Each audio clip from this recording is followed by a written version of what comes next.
What would be a practical approach for developing your shadow?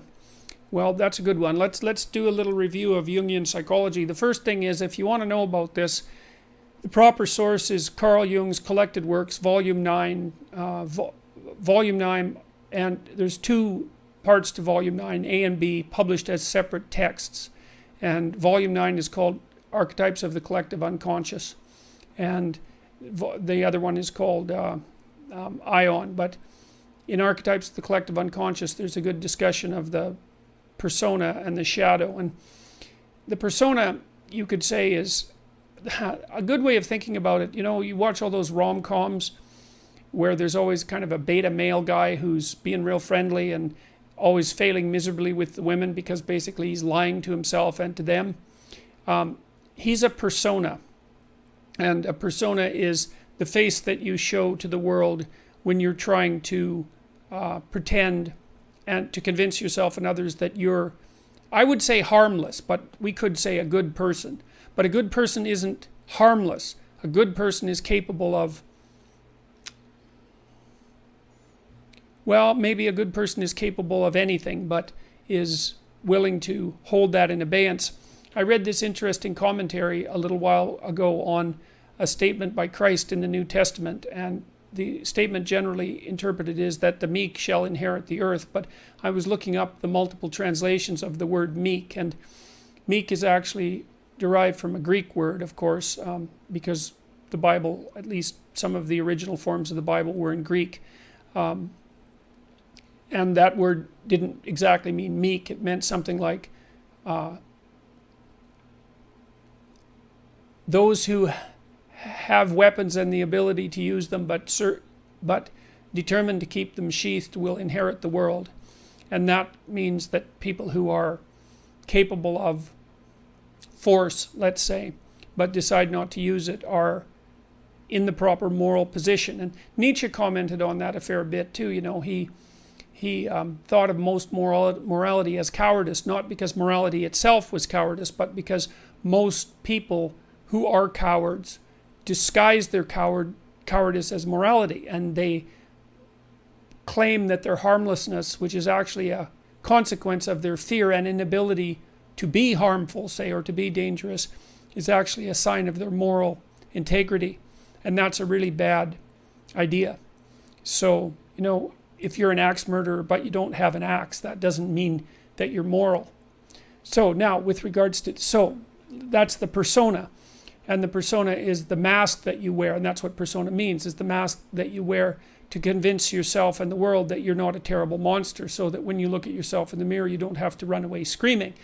You know, and you might think, well, that's a bit of an overstatement, but Jung was very interested in phenomena such as, say, the psychological phenomena that would characterize the actions of someone who might be an Auschwitz camp guard, for example. And, you know, that's a pretty monstrous form of behavior. And the thing about Auschwitz camp guards is that there's no reason to assume, really, that they were much different than normal people. Now, there would have been exceptions, obviously, but, and what that means is that perhaps you too could be an Auschwitz camp guard, and perhaps you would even derive some enjoyment out of it, and you might think not, but you shouldn't think not so quickly. And what that also implies is that if you could see what that meant when you looked in the mirror and looked at yourself, you might run away screaming, because you'd have a revelation of just exactly what the human being is capable of. And that's a very unpleasant revelation, and also one of the things that stops people from being enlightened, because that revelation of the evil of the self is part of the journey to enlightenment, and an early part. Now, the shadow would be all the parts of the personality that the persona rejects, and that might be the aggressive elements. Certainly that's the case for people who are hyper-agreeable. And now you can tell, I think one of the best, there's two pathways to the development of the shadow, and they're tightly allied with one another. The fundamental pathway is truth, and that's to face the bitter truth about yourself. But to break that down more particularly, you might think about that as the capacity to observe your own resentment. You're going to be resentful and bitter in many situations because you don't get what you want. And if you watch that resentment and bitterness, you'll see that it produces fantasies that can be unbelievably dark. And that can be very frightening, and you might not want to admit to yourself that you're actually capable of having fantasies like that, or impulses like that, or aggressive feelings like that. But the thing is that if those aggressive feelings and impulses and fantasies are integrated into your character, it's like you're opening up a dialogue with a part of yourself that can be very forceful and strong and dangerous. And it's really useful to be dangerous, because if you can be dangerous, you often don't have to be. And it's often weak people. For example, it's weak men, generally speaking, who rape. That's a very, very common occurrence, and that's a violent act, but it's born out of weakness, not out of strength, that's for sure. And so, anyways, you attend to your resentment honestly, and you observe yourself and what you're actually like. You got to pay attention as if you don't know yourself, as if you might harbor hidden devils, and then maybe they'll emerge. Now, Jung also felt that sort of embedded inside the shadow were the contrasexual tendencies. And so, for example, sometimes you see people who are well-developed, men, let's say, and we can also talk about women in this regard.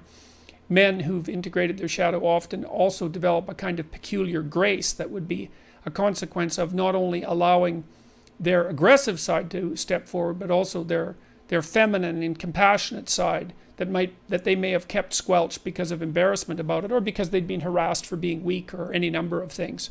So, but the practical approach for developing your shadow, I would say, is to contemplate and consider your resentment and notice what it says. And because your resentment will also tell you what you have to say.